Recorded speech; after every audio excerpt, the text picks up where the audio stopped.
Welcome. You have entered the home of the ECU Pirates. Pirate Nation, stand up and put your hooks in the sky. Let's make this competition feel what it's like to be surrounded. Y'all with me? Come on. Yeah. Let's get it started. Get your hands at your pocket. Turn up the volume. We're the bomb and you're the target. It's on. Mind blowing with the whatnots. Doing everything but stop. Trust dog, y'all ain't ready for this. High powered. ECU's on fire. Scorched till the competition's begging for rain. Welcome into the Sports Objective. A very excited evening. One of our episodes, one of our favorite guests is back with us, right, Bubba? Yeah, very excited right now to have the head coach of East Carolina women's basketball, Kim McNeill. Coach, how are you? I'm doing great. How about you guys? We're doing great, and we've got a lot to talk about on the hardwood. Very excited to have basketball season. You know, Coach, I'm a big basketball fan. Thank goodness it's back. It seems like it's forever it takes. I know that you're glad that probably that you don't have to worry about 100 games a year or something, but so glad to have the opportunity. By the way, I want to give you a shout out. I really love the banquet you did, and I hope that more Pirate fans I know that Bubba and Kyle couldn't make it that night, so I represented the Sports Objective because we really believe in you, what you're doing, and working hard. And even though it was a school night, I'm a single dad. I made sure that their grandma was babysitting them. I usually don't do that, but I want to do that to honor you. And I tell you what, I was overwhelmed with the commitment to women's basketball, how many people were there, and I was really impressed. I want to say this, Coach, how many parents showed up. The girls, they're not like just local girls, they're women from all over.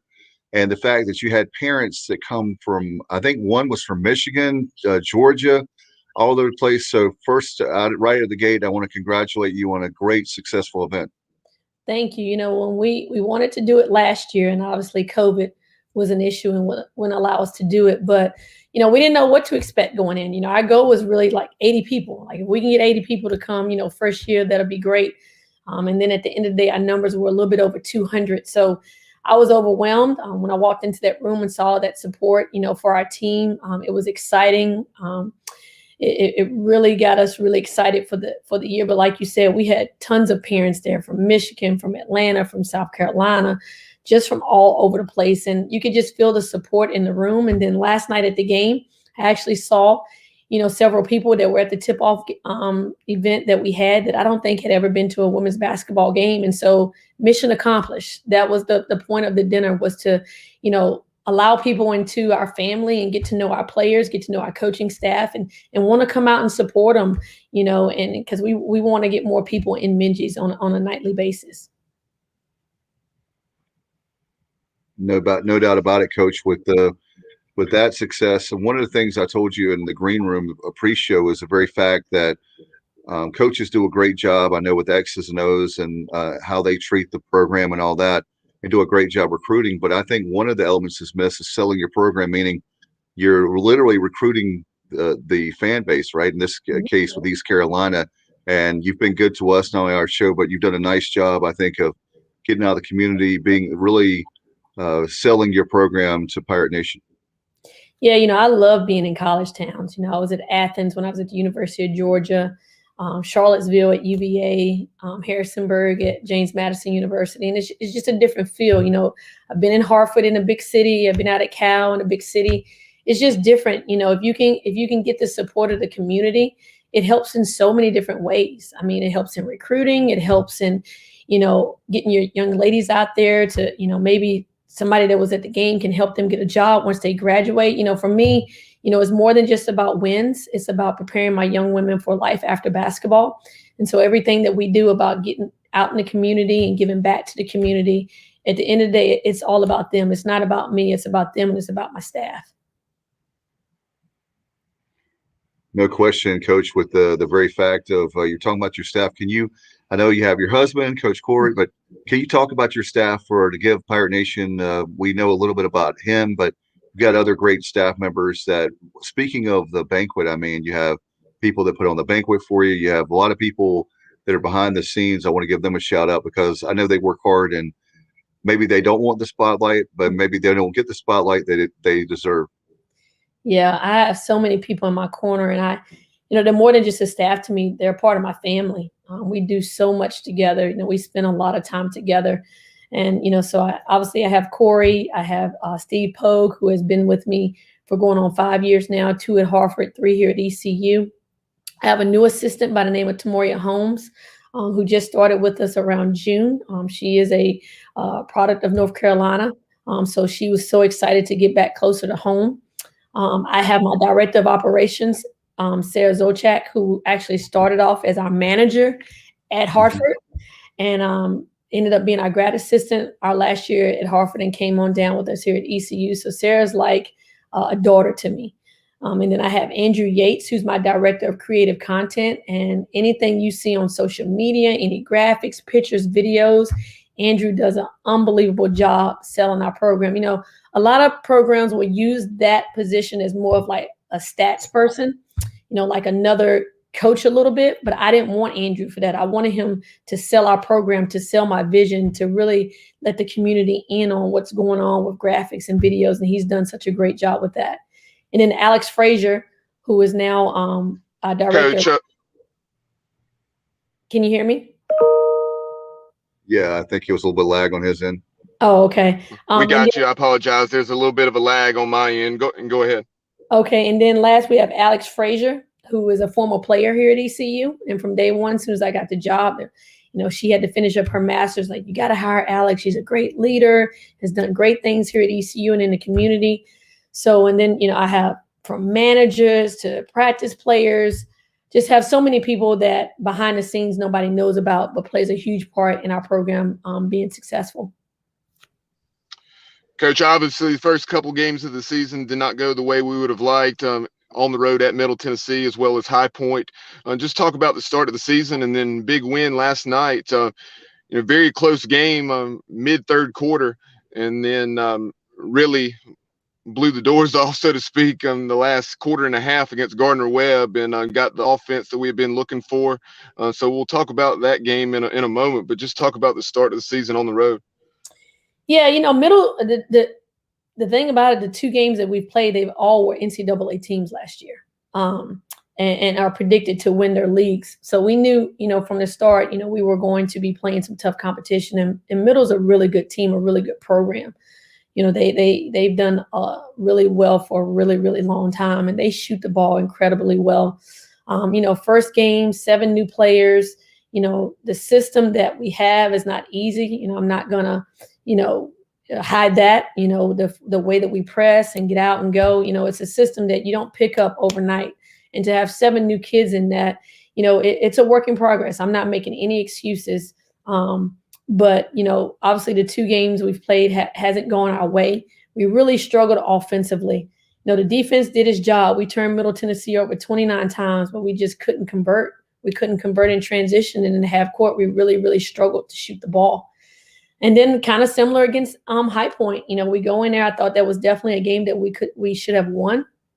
Got off to a decent start, but we just find ourselves in like these scoring lulls that we go through. And we did that in the first half against Gardner Webb last night, where, I'm not as concerned about our defense. It's more about our offense and just trying to get that rolling and, trying to figure out who are going to be our scorers for us. I envision, putting this team together and then this summer that we could have 4 double-figure scores. And one of that being Tania Thompson, Danae McNeill, Deja Green, and then kind of going back and forth between Tierra Chambers and Tyler Bennett. And so, for 2 games, we only had 1 kid in double figures. That's not what I want to see. And even against High Point, you had Tania Thompson with 28, and then I think the next was 6. I don't want to see that either. I thought last night the scoring was definitely more distributed. We got in transition, which is what we do best. And I think last night you saw a glimpse of what this team can look like going forward. You mentioned that name, Tania Thompson, obviously a proven commodity. Last year, she started every game for you. This year, she's been very consistent so far. She's shooting 50% from 3, nearly 50% from the floor. So just talk about her play. Yeah, Taz has started since she walked on campus here at ECU. Just a loyal kid. Very quiet, very, very quiet personality. Works her butt off. after last year in the off season, we really talked about, her consistency and getting her scoring, her field goal percentage up. High volume shooter, but wanted to get her shooting percentage up. And, my goal for Taz this year was, and I keep saying it and I'm gonna continue to say it, is getting an inside presence. I think the last 2 years that we've been here, we've been so guard oriented. We've kind of relied on her and Monk. And they were having to take really tough shots. If they weren't the ones scoring for us, then we really struggled to score. And so some of those shots that she was taking, those contested shots, it was just because that's all we had. And so my goal for her this year was to get more open looks, more easy attempts, more gunshots, as we like to call them, by giving us an inside presence first and kind of work our way out. I still haven't gotten the scoring from our post that I want, but she's been playing really hard for us. I think Danae McNeill being another option last night kind of allowed Taz to get going a little bit. And if those two guys can bring what they did last night every night, I think we're going to be, very exciting to watch.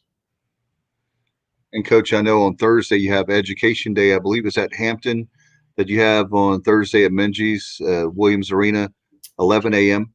Yes. So, Thursday's our education game. Won't be like the first one. I think the first one we had about 6,500 kids, but, with COVID still being out there, they didn't want to, pack the gym with, kids that probably 90% of them, maybe even 99% aren't vaccinated. So we kind of cut it down to 2,000. So I think it'll still be loud in there. It just won't be as loud as it was, 2 years ago. That was a crazy environment 2 years ago. But I'm looking forward to it. That game's always fun, and the kids always have a great time. I know it will be, and certainly that's nice. The university does that, and it's another way to sell. We're talking about selling the program. What a great way with the kids, and kids can be loud. That's a good thing when you have a basketball game. All those kids that are packed in there. I know that COVID, one of these days, we won't have to worry about that, right, Coach? I hope not. I hope it can go away. But the whole point of the education game is to a lot of kids, they have a great time, but hoping they have a good time and go home and tell mom and dad, hey, I want to go back. I want to go back to another game. So, if there's 2,000 kids there and we can get 5 of them to go home and say they want to come back, that's 10 or 15 more people than we had before. No question, Coach. I wanted to ask you about the transfers. Danae McNeill's Klinsman transfer. I know that last night she had 20 plus, I believe. Yeah, I think she had 23. She was really a stat stuffer. I think she had 23 points, 5 assists, 4 or 5 rebounds, 2 or 3 steals. And that's what I envision, for her. I tell her, I had beginning of the year meetings a couple of weeks with everybody going into the season, just kind of discussing their roles. And I told her, I said, on a nightly basis, I want to look down at that stat sheet and see you as a stat stuffer. I just don't want to see you scoring for us because she can do so much. She's a 6-foot guard. She's athletic. I want to see you rebounding. I want to see you getting your hands out in the passing lanes, getting steals. And I thought she bought into that last night. She's really, really, really good in transition. So, I felt as a fan last night, if you were there watching us play, you want to come back, because I thought it was a very exciting game. Coach, in addition to Danae, talk about the few other Division I transfers you have, as well as those newcomers, because like you mentioned, there are 7 newcomers to the program. How are they finding their way? Yeah, so there's 7 new guys, 4 are transfers and 3 are freshmen. We talked about Danae McNeill from Clemson, also Tyler Bennett, 6'4", transfer from Clemson, who I'm really, on about wanting to get the ball inside to her, wanting her to be more aggressive, really, really demanding the ball and really rebounding a little bit better for us. And then Deja Green is a point guard transfer who did her undergrad at Wofford, but did her master's at Virginia Tech last year. And Deja's she's heady. She's a very smart point guard. She hasn't gotten it going offensively for us yet, but she can really shoot it. Really good mid-range kid. But what I love about her is her leadership. Her leadership ability, how vocal she is, and just a true point guard. Just a true, Monk was more of a combo guard.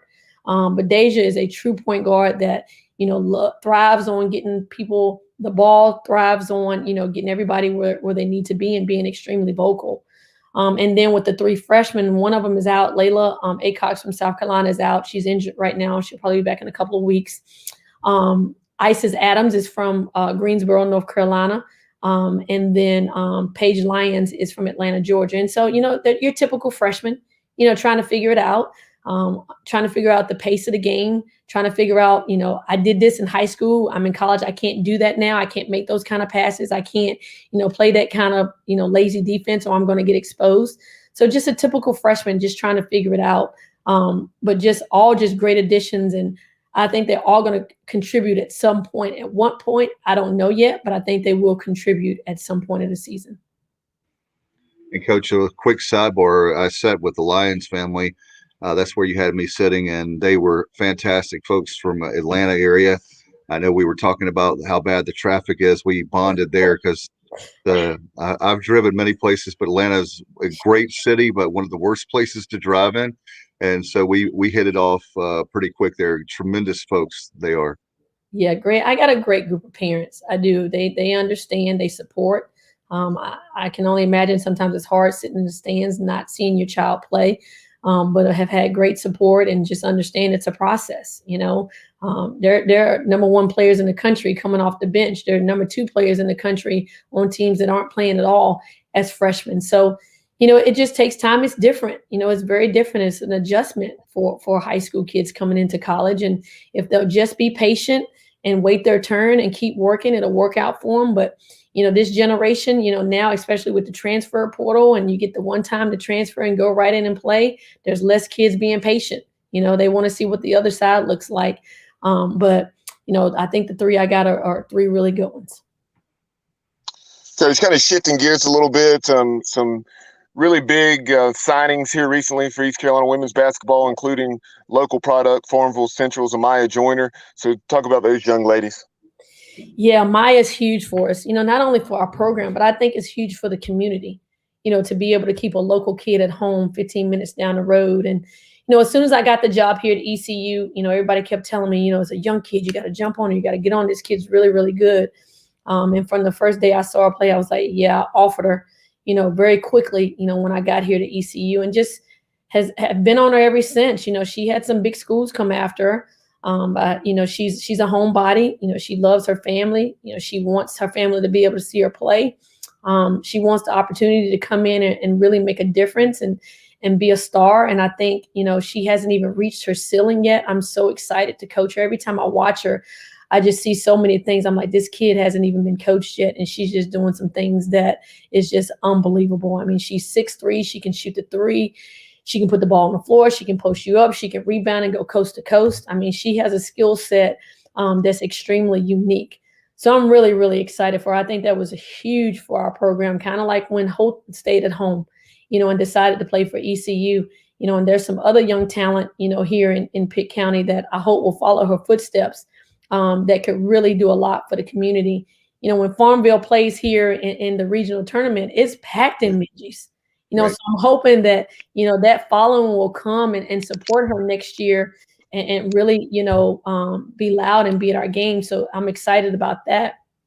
And then a young lady by the name of Jayla Earp from the Virginia Beach area. She's about a 6-foot guard. She played for Boo Williams AAU program and also has played in a really good high school program, but she's about 6 foot. She can shoot the three. She can get to the rim. Another very versatile guard. And then we also got a young lady by the name of Bobby Smith out of Raleigh, North Carolina, that played for the Carolina Flames, which is one of the top AAU programs in the state of North Carolina. Another kid that's a specialist. She can shoot at 6-foot guard, can knock down a three, one dribble pull up. Just a really good kid that all three of them just really fit our system. But more importantly, they're great kids and they have great families. So for me, it's not just about recruiting good basketball players. It's about recruiting good kids and good families as well. Not to get off on a tangent, Dave, but like Coach mentioned, as far as keeping local products home, first-year East Carolina softball coach Shane Winkler here recently received a couple of commitments from top 100 prospects from right here in Eastern North Carolina. That's awesome. I wanted to ask you about that very thing. We were talking in the Green Room pre-show about that very fact of how much great talent. People don't realize how close. You hear the gas tank away. They're not even a gas tank away.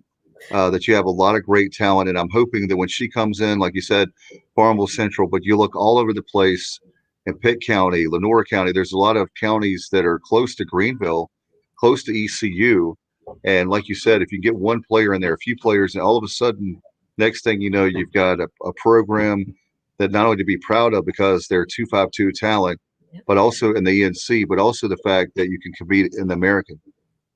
Yeah, and I just think it allows the community to connect. They know, they have a personal relationship with these kids because they know them. They've watched them play all through, high school and want to come and support. But you're right, Dave. There's a lot of talent here in Eastern North Carolina. Sometimes it's a challenge because sometimes kids just want to get away. I've been in Eastern North Carolina all my life. I want to go see something different. And I think the good thing about us with Amaya was that, she wanted to stay close to home. She knew she needed that support.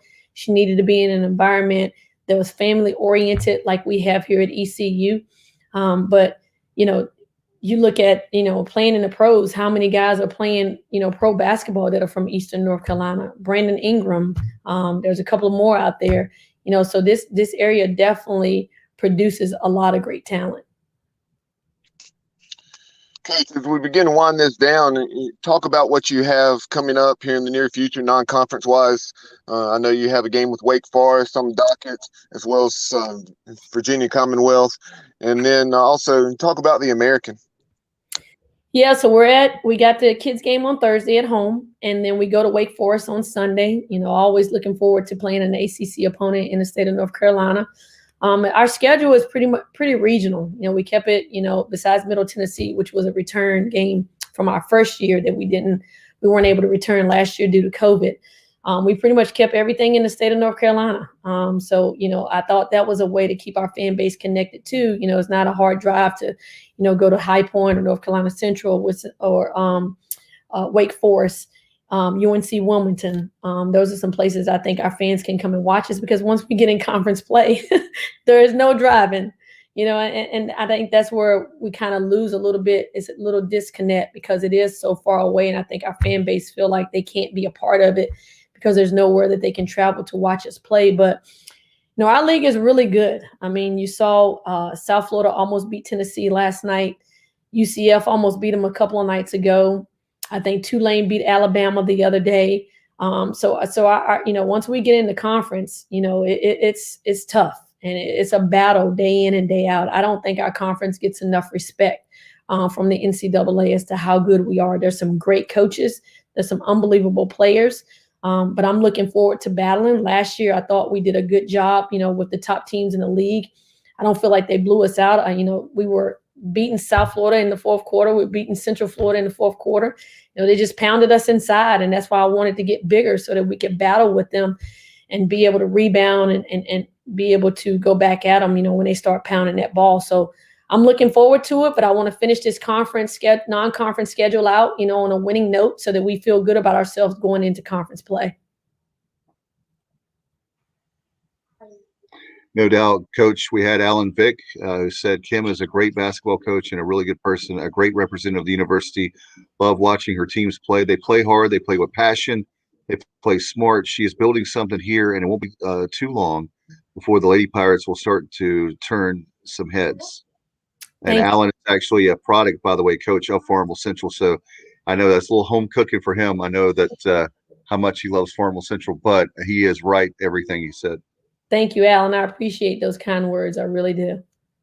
He's a dear friend of ours, and we've been radio friends since 1996. When you make a friend at radio, Coach, I don't know if it's like coaching at the D1 level, but when you make a friend in radio, you've done something, because it's such a cutthroat business like coaching. So it's great to have my radio friends that are watching and viewing.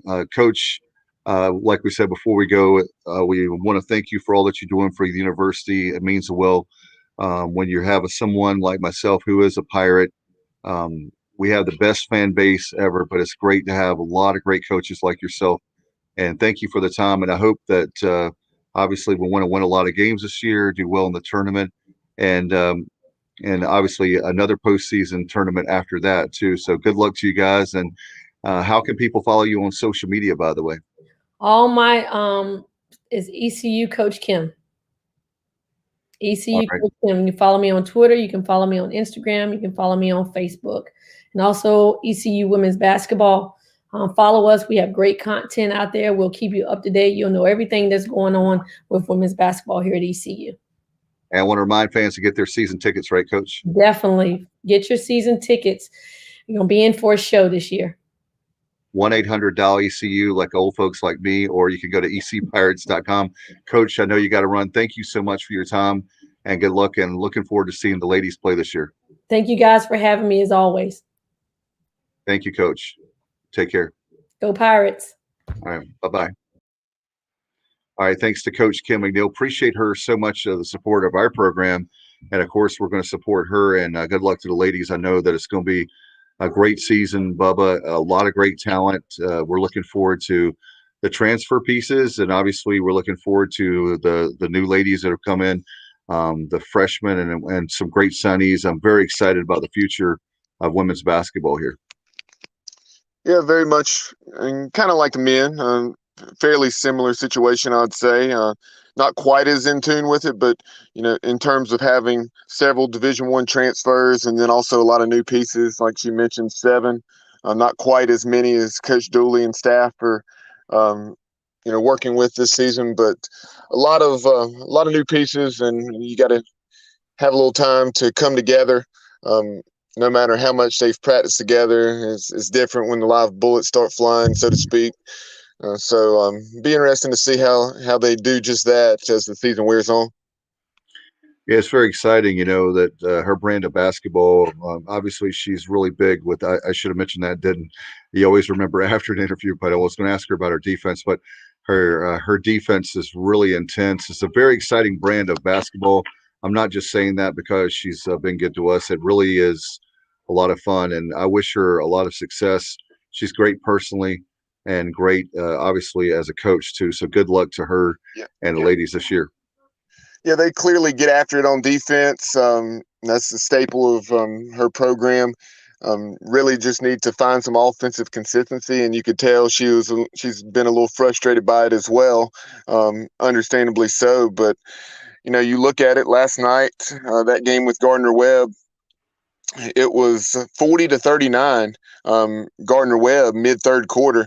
And then the Pirates outscored the running Bulldogs 42-12 in the last 15 minutes. And for the game, they forced 17 steals. So that's – and the thing about it is I don't think anyone had more than 3. And I think that was just one person that had 3. So it was pretty spread. Those 17 steals were accumulated by about 7 or 8 different players. No doubt. I just love it. And I can't wait to take my kids. That's one of the things, Bubba, you and I have a lot in common. But one of the things we have in common is we like to do a lot of stuff with our kids, and definitely family-oriented people. And I look forward to taking my kids to, and maybe I think the next time I can take them will probably be the Campbell game. But that's the end of I think towards the end of that Sunday after. We'll have to see if we can do after Thanksgiving, but certainly here to come. And I'm looking forward to I know if you were, we always joke, but I know if you were in Greenville or surrounding areas, you'd be at a lot more stuff ECU was. Well, of course. And speaking of tickets, I wanted to mention this, and so I'll go ahead and do that before I forget to do so. But announcement from ECUPirates.com and the administration and John Gilbert and staff, they are doing some ticket specials as anticipated for the Cincinnati football game, as well as some of the men's and women's basketball games coming up over the next several weeks. And you look at it, weekend holiday family sale, $60. And for that $60, you get this: 4 tickets to the Cincinnati football game. And then you have 4 tickets to the men's basketball game against Coppin State and 4 tickets to the women's basketball game against Campbell that you just mentioned. All right. And then you also have the weekend holiday family feast sale, and that's $80. And for $80,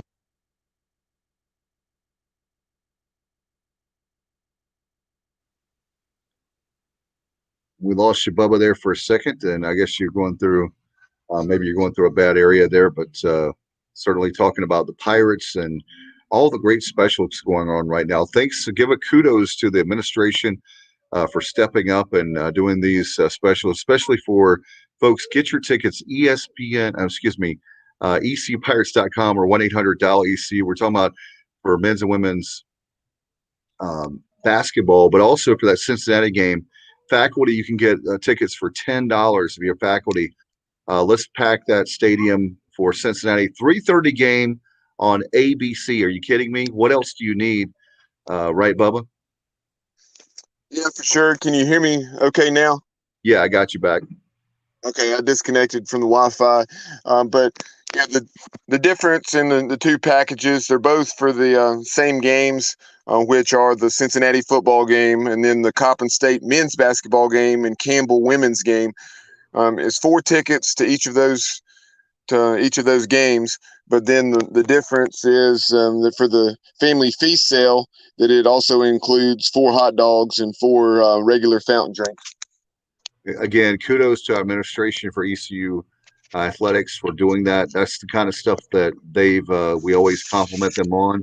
And that's exactly what we need to do. We need that place, like you said, Bubba, we've talked about many times, rocking no matter what sport it is. And I'll give them credit where credit's due. We've got lots to talk about. And Bubba, I know we have another great guest that we have here. One of our old, when I say old friends, I don't mean age, talking about one of the early guests we had way back in 2018, right, Bubba? Yeah, this is the East Carolina guy, just like Yep. us. And right now, very excited to welcome into the show Antoine Staley. Hey, how you doing? Good. It's been a minute, man. Glad to have you back. I know that a lot of stuff going on. Very excited. I'll tell you one thing. You're a sports guy. We're sports guys in the media today and here recently. There's so much to talk about. I mean, where do you want to begin? This is like a buffet for sports. I mean, you know me, I can talk about anything, so I'm good to go. I heard y'all guys talking about the ECU Cincinnati game, so yeah, that's probably as big of a contest for the Pirates, especially in Greenville, they've had in so long. So that's definitely going to be interesting and spirited, and also, happy to see the Pirates going to be back in the bowl game for the first time in a long time. No doubt about it. In fact, I had a question for you guys, for both of you, Bubba, and then we'll dive in. But one of my dreams, I know this is silly, and people probably, I love the show, and I was thinking about this on Saturday. So both of you guys are Pirates.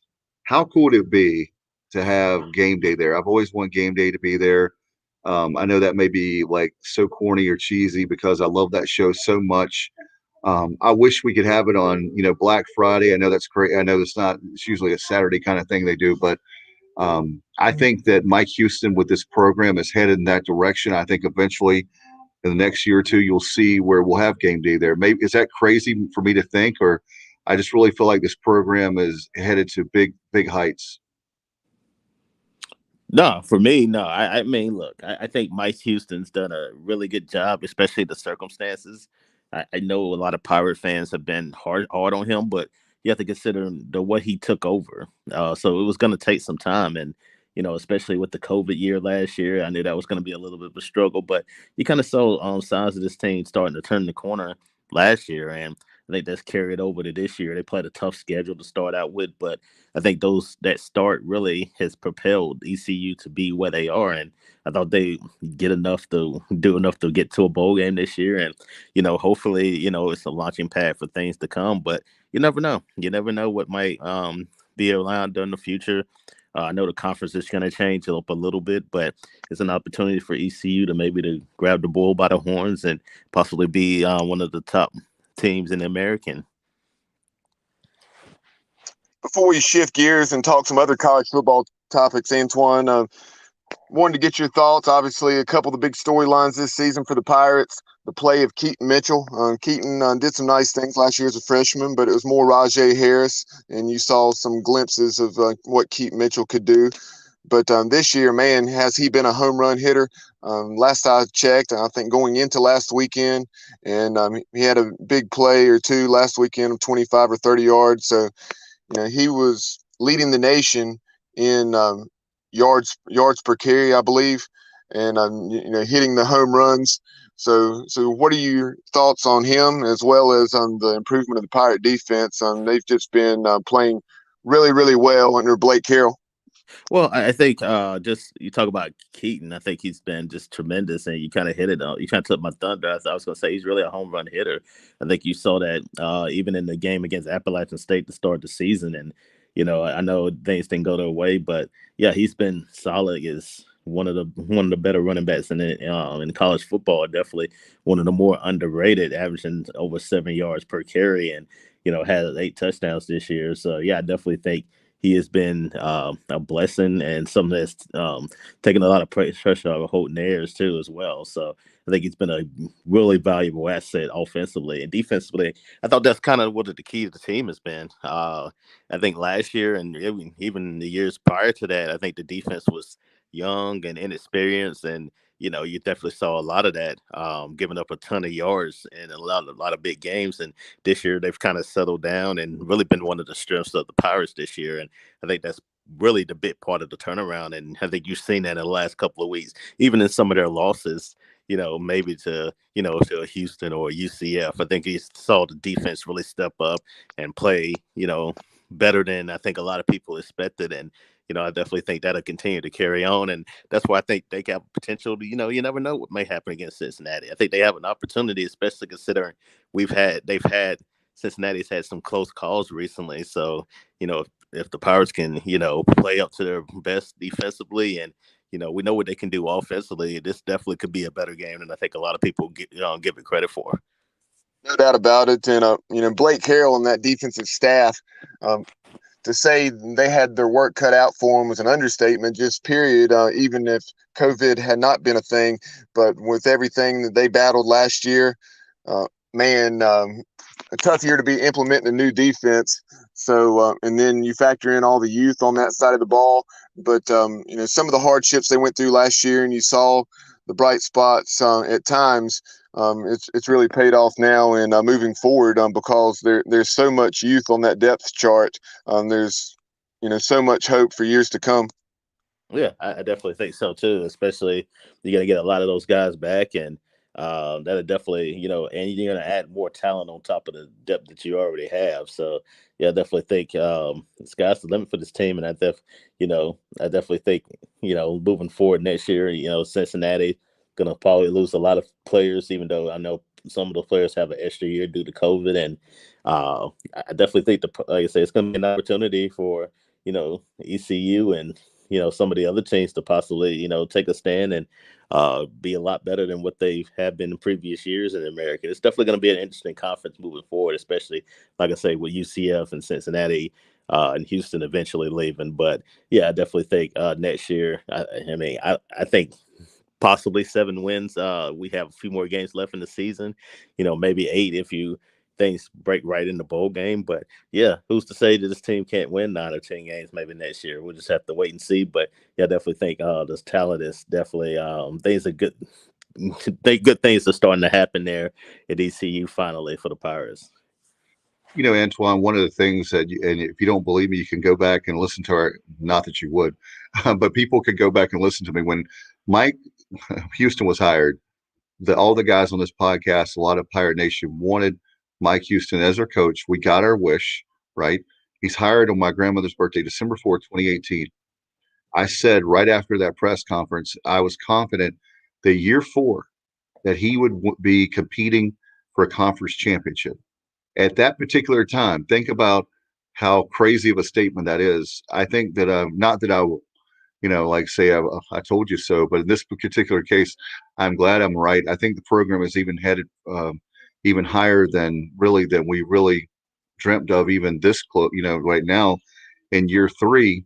And I really believe next year, you're right. There's a lot of teams that won't have the same players. You've got guys now that are there's talent has been there at East Carolina with Houston, but they've been playing. Antoine, look how many years do we have to play with?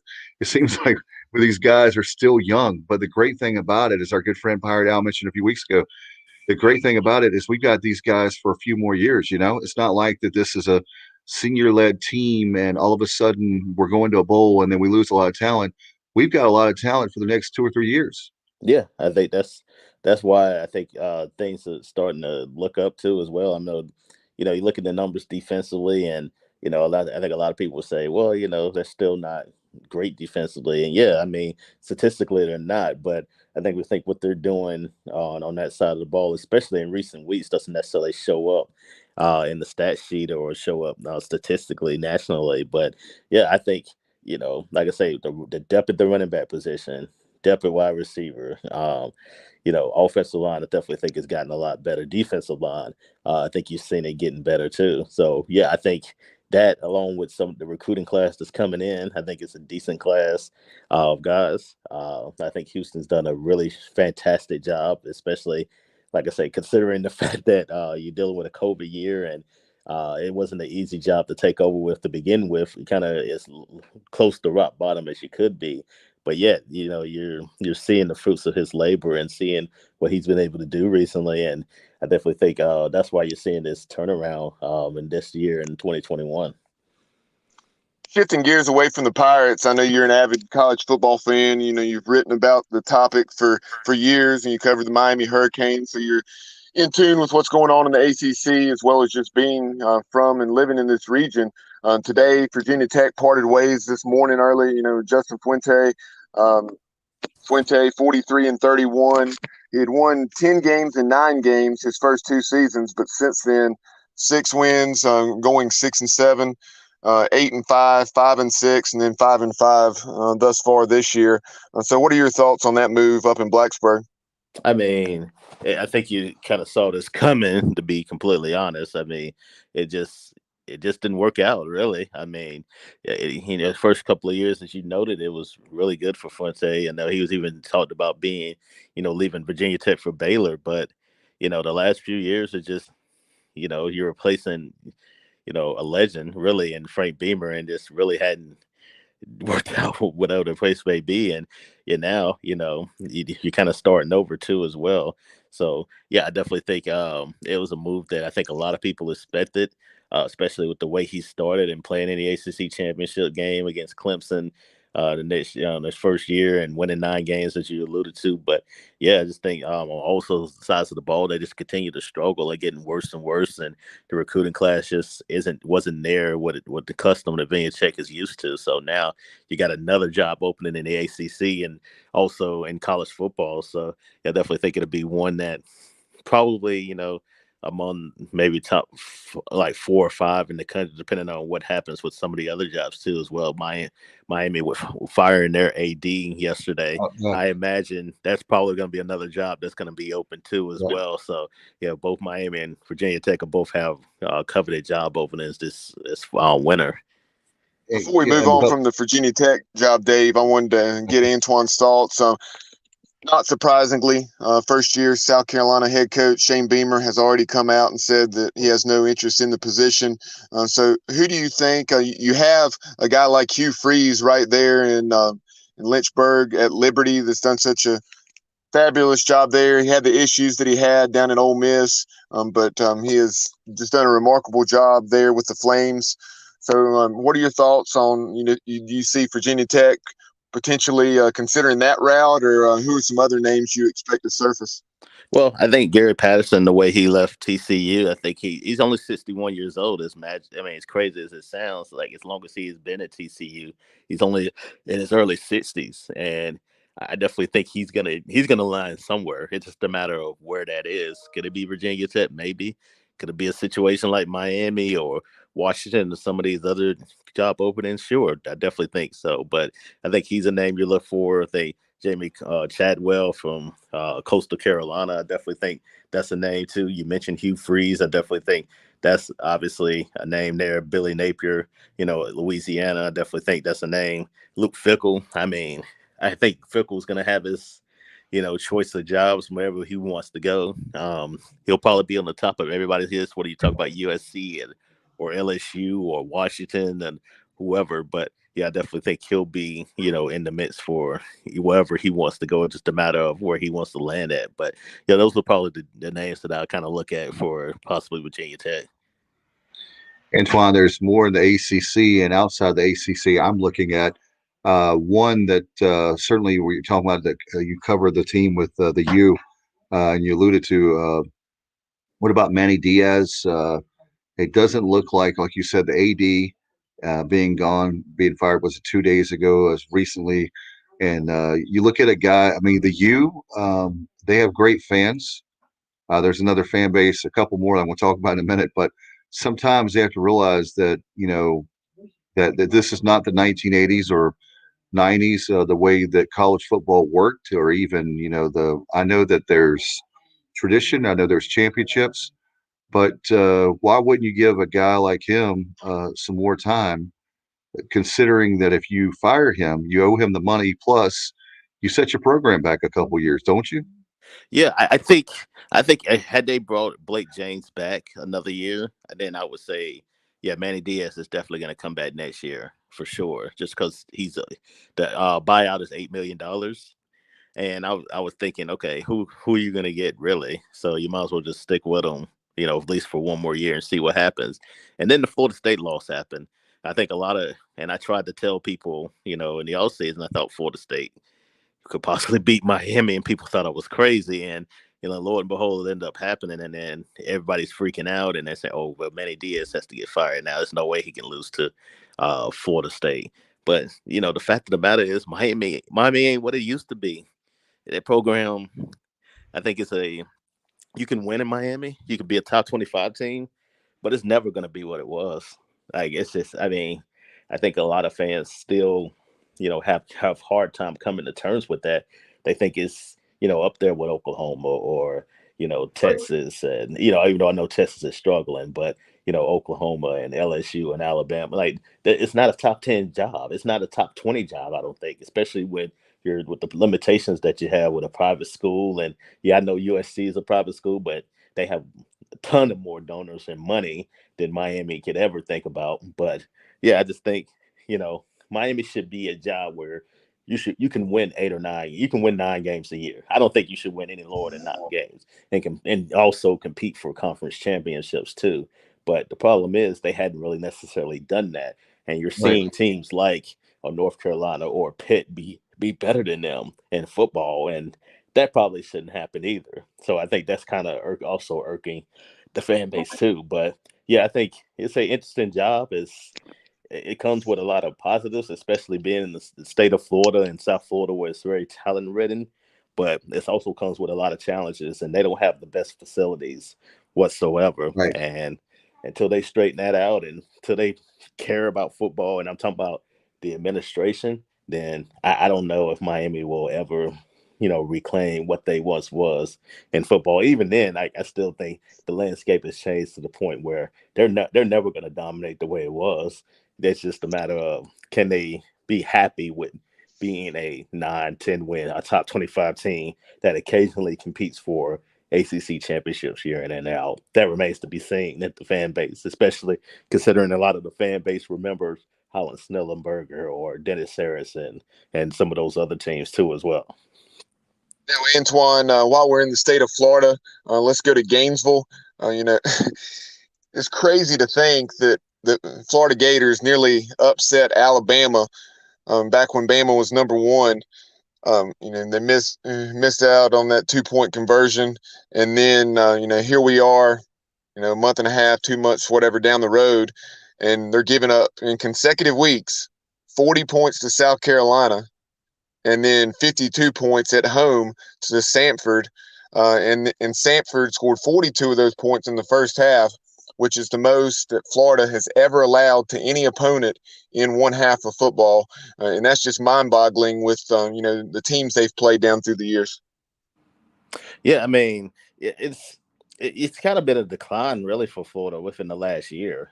You think about it, really since Marco Wilson threw the shoe in the LSU game when they lost at home in Gainesville last year. Florida is 5-7 at that point since then. So since that point, they lost to LSU. Things came off the train tracks pretty quickly. They were 8-1 heading into that game last year. They lost to LSU. They lost the close game to Alabama, which they gave Alabama again their best shot and came up short, and then just completely fell apart against Oklahoma in the bowl game last year.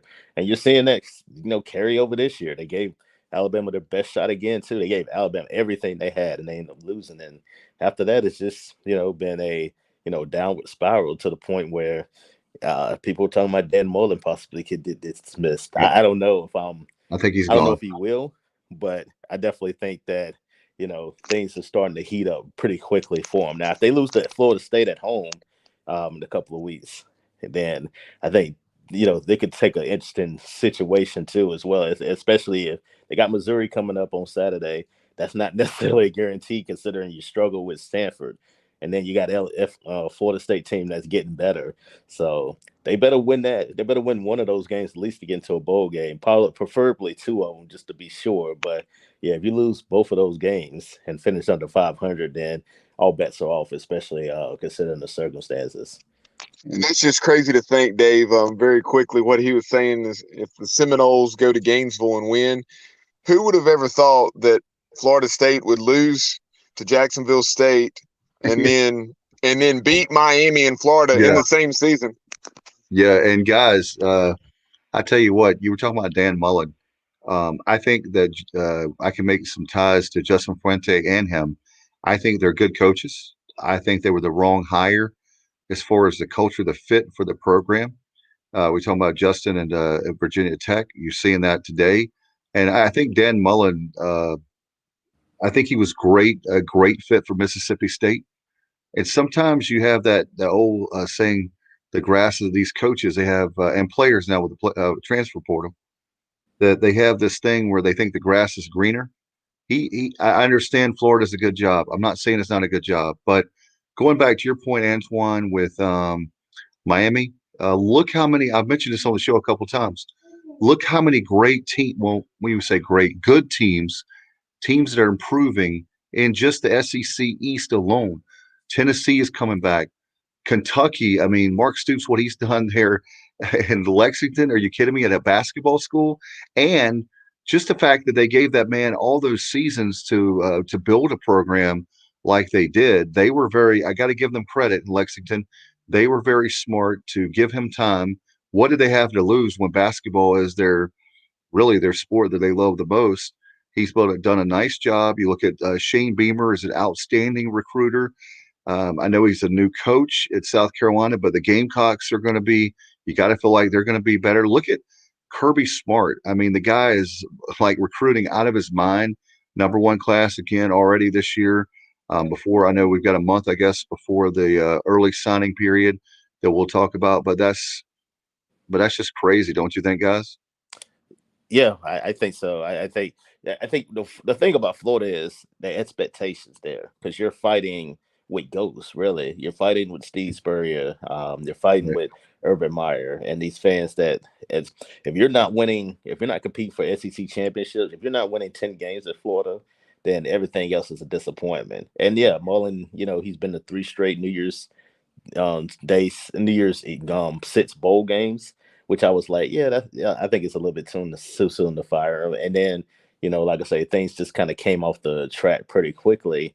And then to the point now people are comparing his record to Ron Zook's there, which is very eerie similar if you look Wow. at it. But Wow. yeah, it is. But I don't, like I say, I think it's two different circumstances there. But yeah, like I said, I have a hard time. I think Mullen will come back, but yeah, I think he's definitely going to be on the very hot seat moving forward. It wouldn't surprise me, especially with a lot of somebody brought this up to me the other day. It wouldn't surprise me with all the coaching, movement. Maybe Dan Mullen, decides to go somewhere else. Somebody Yeah. that, might be, a little bit better fit for him, because there's a ton of job openings for him, and you don't necessarily have to deal with the pressure of being at Florida, because he clearly has not been happy. And I'm not just talking about on the field. I'm talking about doing some of his press conferences too as well.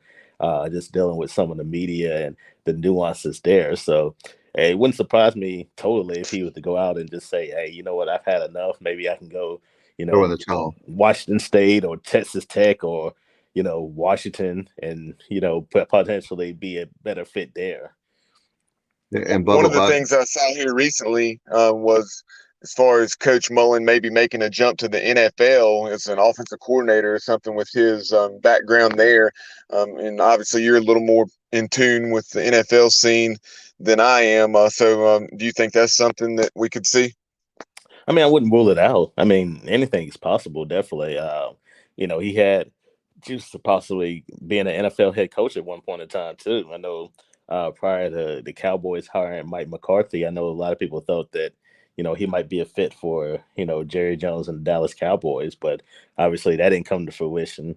But yeah, I mean, it's like I say, he has not been happy all year for a lot of different reasons. So it wouldn't totally shock me if he were to leave there too as well. It just seems like things have just gone sour in quite a hurry for him and the University of Florida, and especially the fans too as well. Something's going on in Florida. I got two more things to mention. I know, Bubba, we're running out of time, but quickly on Butch Davis out at FIU, he's they did him wrong, so he's like, I'm pretty much done with my coaching career, and he's calling them out, talking about players that the program is so down and they're not spending any money that players from former schools are bringing their shoulder pads there. It's all kinds of crazy chaos there at FIU. And the other thing I want to mention too, guys, is I'm hearing that David Cutcliffe in Durham at Duke University is retiring after, and Yeah. they've had 3 straight losing seasons. Tough there. I know that all 3 of us are on Tobacco Road. So are you hearing that in Durham? Any about Yeah. Coach Cut? Yeah, I mentioned that to some people, like just kind of off the record, before the season.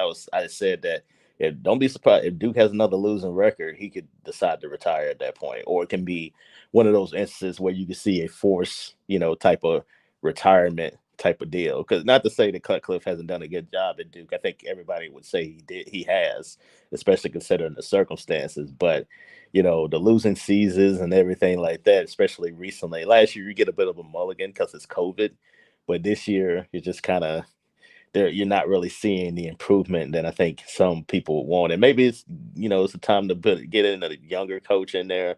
They can go in there and recruit maybe a little bit better. But Duke is going to have their limitations, but maybe it can be a situation like a Stanford or something like that, possibly winning 6 games, 7 games each year and competing for bowl games at least. But yeah, I've definitely heard that. But FIU is a mess, especially with the AD retiring recently, and there's been a ton of changes there in administration, and Butch is just part of a little bit of that too as well. Final thing I have for you, Antoine, as the college football season is winding down, you mentioned the Cincinnati Bearcats. Bearcats still undefeated, ranked 5th currently in the college football playoff poll. You have Georgia, who's a clear-cut number 1, hands down, with that defense they have. Also very, very solid on the offensive side of the ball. And then you have number 2, Alabama, who's they had the near miss we just referenced a few minutes ago at Florida. And then obviously the loss at A&M. Who do you see, in addition to Georgia, who do you think the other 3 in the playoff will be? I think Ohio State to get there. I think they'll win out. Although I'm not as convinced though, but they do have Michigan State. They have Michigan, and then whoever they play, assuming that they win both of those in the Big Ten championship, probably Iowa at this point. So yeah, you have some 3 tough games in a row coming up for Ohio State potentially. So I think it'll be Ohio State. I think Alabama's going to beat Georgia in the SEC championship. Now I think Georgia might win the national title, but I think Alabama's somehow going to find a way to beat them in the SEC championship, and then those 2 possibly may meet up for the national championship. So just kind of like it, sort of maybe a rematch in the national championship from 2017. So yeah, I definitely think Alabama's going to find a way into the playoff. And then the 4th spot, I'm gonna reluctantly still pick Georgia. I mean Oregon. Excuse me. I think they're gonna find a way to get in potentially, but they have a tough game against Utah coming up, and then they're probably gonna play Utah twice in 3 weeks too as well. So yeah, if they can beat Utah, and if they keep winning out, then they're gonna get in too as well, considering the fact that they beat Ohio State earlier this year. Yeah, I Don't was forget, just looking at that. Dave, sorry, piggybacking off what Antoine was saying about 2 potential matchups in a short period of time with Utah. If Cincinnati is going to find a way to squeeze their way in, and I don't think they're going to allow it to happen. But if they have any shot, uh, however small it may be, Oregon's going to have to lose, and obviously, I could see them putting somebody like a 2-loss Alabama or a 2-loss Ohio State in over Cincinnati, just the way the thing is structured. And yeah, and real quick, it's not. I mean, it's no guarantee Cincinnati wins out either. So we Right. could have Well, of complete course not. Hello. It just hypothetically, if they did. yeah. Yeah, they could, yeah, because they got a tough road too as well. And like I say, we talked about the game against the Pirates, but SMU is not going to be any walk in the park for them, especially the way they played recently. So I wouldn't count that. I wouldn't count that game out either. So and then obviously the American Championship too as well. So yeah, they got some Yeah. tough games coming up too as well. I don't think a lot of people are. I think a lot of people are kind of automatically saying they're going to finish undefeated, where I don't necessarily think No, they will No, actually. no, we're we're, I cer- don't think we're certainly planning on them not winning out. that's right. I Yeah, I tell you think they're one going to thing. lose at some point. I really do. It's going to be on Black Friday. Get your tickets, ECUPirates.com. You can see history being made. 1-800-ECU. Antoine, I tell you what, man, exciting time. We're definitely going to have you back. I know we're running out of time. You were nice enough to come in last minute. Thank you, brother. Appreciate you so much. How can people follow your work? Tell everybody You about follow it. you follow me at Twitter, Antoine Staley. That's probably the best way to find me too, as well. And I like to interact with people, so yeah, please do follow me, and I might follow you back too as well. All right, man. Thanks so much. Hey, by the way, before we let you go, I want to wish you and your family a happy Thanksgiving early to you and the holidays, and we'll have you back on real soon, my friend. Yeah, I look forward to it. Thanks for guys for having me on, and happy holidays to all of y'all as well. Same to you, brother. Take care. All right, appreciate him very, very much. And Bubba, I know before we go, we want to promote. We have our Pirate football preview coming up on Thursday night, right? Yep. Obviously, Thursday will be a busy night, and we have the basketball game against Oklahoma at 7. So, kind of to be determined how we'll handle this as far as doing the overtime for that, as well as our Pirate preview. We tried to schedule it for Wednesday night, and that's still. It could be that we record beforehand and then release it Wednesday night. But Pete Medhurst, the play-by-play voice for Navy, did have a previous obligation that he could not work around on Wednesday. So we shall see. But we'll have that Pirate preview for you at some point with Pete Medhurst, and also possibly a brief conversation with Cy Seymour to talk about the start of the season, 3-0 for the Pirates and Joe Dooley as they head down to the Myrtle Beach Invitational. Like we just mentioned, to take on the Oklahoma Sooners, 7 o'clock on ESPNU on Thursday. And then on Friday, they will either play Old Dominion or Indiana State. And then depending on who's winning and losing, they could be facing the likes of a Davidson, New Mexico State, Utah State, or Penn in that game 3, which would be on Sunday. It's going to be a great tournament. By the way, the game Thursday is on ESPNU. Want to remind fans about that. It's going to be a great broadcast. And speaking of great broadcasts, the home games with Patrick Johnson, Cy Seymour doing a great job, Cy, moving from radio to television. And certainly it's going to be a great broadcast for Thursday night as it's going to be on ESPNU. Very excited. Very excited again, fans. I want to mention once again, get your tickets for the Cincinnati game, the last home game of the regular season. Will be Black Friday the 26th at 3:30 on ABC, Bubba. ABC, are you kidding me? ABC. And those ticket deals, I mean, $60 or $80, why you would not do that if you're going to go to the game? It's too good to turn down. I mean, even if you're not going to be able to go to the men's or women's basketball games, 4 football tickets for $60, you can't beat that. $15 a piece for that alone. $15 a piece to watch the Pirates, who were bowl eligible, play a top 5 opponent probably at the time. We'll see how things go, and they could be right outside the top 5. They could be, 2 or 3 like they currently are, I believe, in the AP poll. Right, fans, and don't forget that selection show is coming up. Well, not selection show, but obviously the polls for ESPN is coming up. Is that 7:30, Bubba? I'm not sure. That's next such hour sometime. Yeah, it's such I don't know. It's what's going to be headed your way, and it's not going to be good news for the so-called group of 5. So I honestly don't pay a whole lot of attention to it. I just check out what the rankings are when I get the notification on my phone. I don't take the time to watch it live. We are a smart man, but that's we've known that for a long time since I met you in 2018. Do you have anything before we go, buddy? No, just remember, Pirates playing Oklahoma on Thursday night. So join us for overtime as well as our preview as we'll head to Navy. I believe we're currently something like a 3.5-point favorite over the Midshipmen, but it's a place that we've really struggled down through the years. We haven't won there since 2011, even though Navy's, I want to say, 2-7, something like that right now. They beat UCF. They took Houston, as well as some other opponents like SMU and Cincinnati to the wire. And most of those games, if not all of those games, were played in Annapolis. So they've had a very challenging home schedule, and they've given folks everything that they've wanted and then some. So the Pirates are going to have to play very well in order to win on Saturday. Yes, they are. And of course, our Pirate football playback, like Bubba said, we'll have our predictions. And I'm still debating on that. So I'm glad that I have time to think about that game some more. All right. Thanks to the EC women's head basketball coach, Kim McNeill. Thank you, Coach, for coming on. And Antoine Staley, our good friend, for jumping on. We're also going to we have to reschedule from the Sporting News and the Big Ten Network. Mike DeCourcy had another commitment come up. So we'll have him on very, very soon. All right. Until next time, appreciate you folks so much for tuning in. And make sure that you like our Facebook page. We have our YouTube channel. Subscribe to that. And, of course, we're on Twitter as well. And all the podcast platforms, if you miss a show, you can obviously hear it there as well. All right, until next time, everybody, good night and go Pirates.